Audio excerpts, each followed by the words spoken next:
A tense hush filled the dimly lit courtroom as Maria Carter hesitated before signing the bail documents. Her hands trembled, the weight of her decision pressing down like an iron burden. Across from her, Evelyn Carter sat in handcuffs, gaze averted, face devoid of emotion. "You're coming home, sweetheart," Maria murmured, relief tinged with unease. Evelyn, a 22-year-old with piercing emerald eyes and cascading curls, had been jailed 2 weeks prior after a violent altercation with Kevin Marshall, her boyfriend. Witnesses reported seeing her wield a broken beer bottle against him outside a seedy bar on the city's outskirts. The injuries weren't fatal but severe enough to land her behind bars, facing aggravated assault charges. Maria, a dedicated nurse and single mother, had painstakingly gathered the bail amount, ignoring warnings from friends who urged her to let Evelyn face the consequences. The ride home was heavy with silence. Evelyn stared out the window, lost in thought. Maria stole quick glances at her daughter, searching for remorse, gratitude, anything. Instead, Evelyn lit a cigarette, exhaling smoke in slow defiance. "Thanks, I guess," she muttered. Maria tightened her grip on the wheel. "We need to talk about what happened, Eve. You can't keep doing this." A scoff. "Spare me, Mom. I just need a drink." That night, Evelyn locked herself in her room, door slamming behind her. Maria hovered outside briefly, contemplating knocking, but exhaustion won. The weight of years spent covering for Evelyn, excusing her reckless behavior, settled over her like a thick fog. She went to bed uneasy, unaware of the nightmare looming ahead. Over the next few days, unsettling details emerged. The kitchen knives disappeared. Whispers carried from Evelyn's bedroom late at night. She flinched when the doorbell rang. Maria dismissed the creeping anxiety, blaming exhaustion and overthinking. Then came the night everything unraveled. A sharp noise shattered the midnight silence. Maria jolted awake, heart hammering. Something had crashed. Holding her breath, she crept toward Evelyn's room. The door stood ajar, the light flickering ominously. "Evelyn?" she called, stepping inside. The room was empty. The window gaped open. Behind her, something moved. The breath hitched in Maria's throat as she turned. Too late. Pain erupted in her abdomen. A kitchen knife, slick with her own blood, protruded from her stomach. Evelyn stood over her, chest heaving, knuckles white around the weapon's handle. "Eve!" Maria gasped, stumbling. Another stab, deeper, crueler, sent her crumpling to the floor. She reached out, desperate, but Evelyn backed away, her face a mask of something unreadable. "I had no choice," she whispered, voice eerily detached. Darkness closed in around Maria. Evelyn's blurred form, the crimson pooling beneath her, the distant sirens wailing in the night.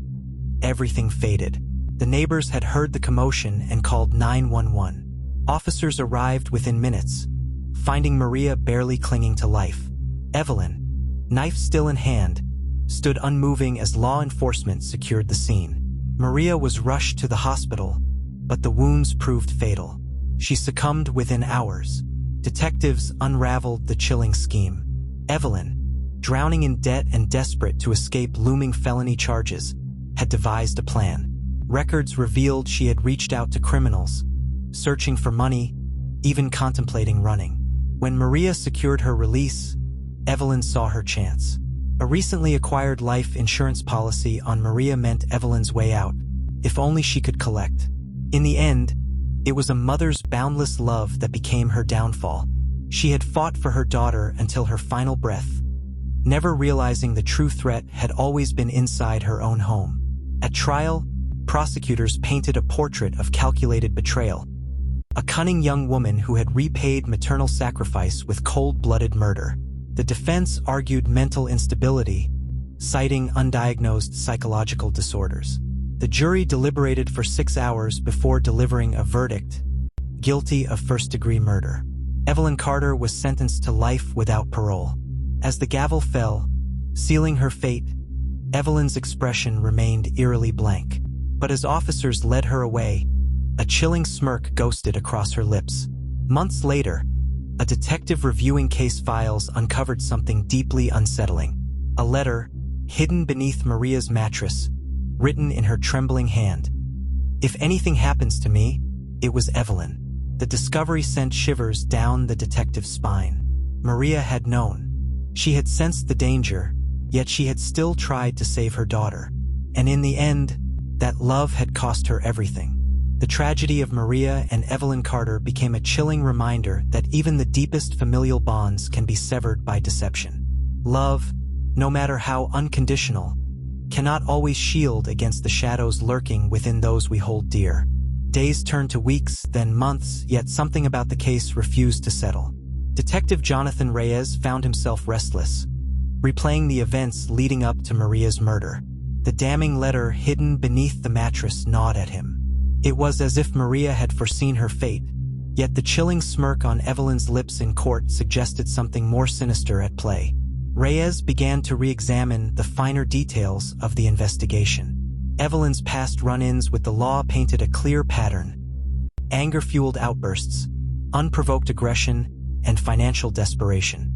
Yet one thing still didn't make sense. If money had been her sole motive, why had she stayed at the crime scene? Why had she made no attempt to flee? The detective combed through phone records, bank statements, and Evelyn's correspondence with known criminals. A single text message caught his attention, sent from an unknown number the night before Maria's death.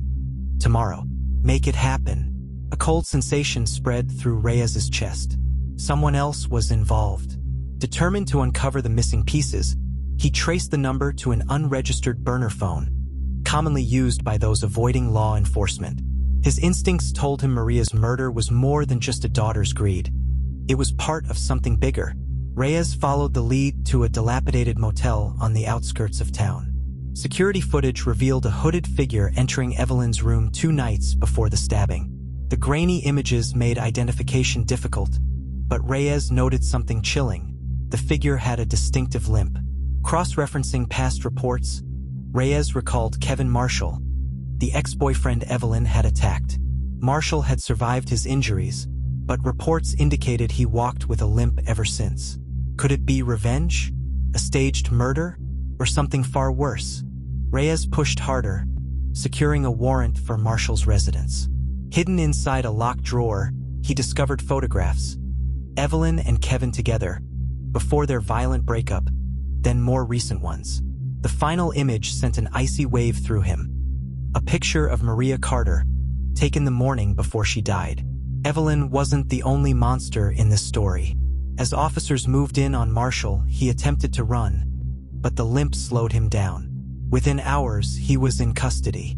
Under interrogation, the chilling truth unraveled. Evelyn hadn't acted alone.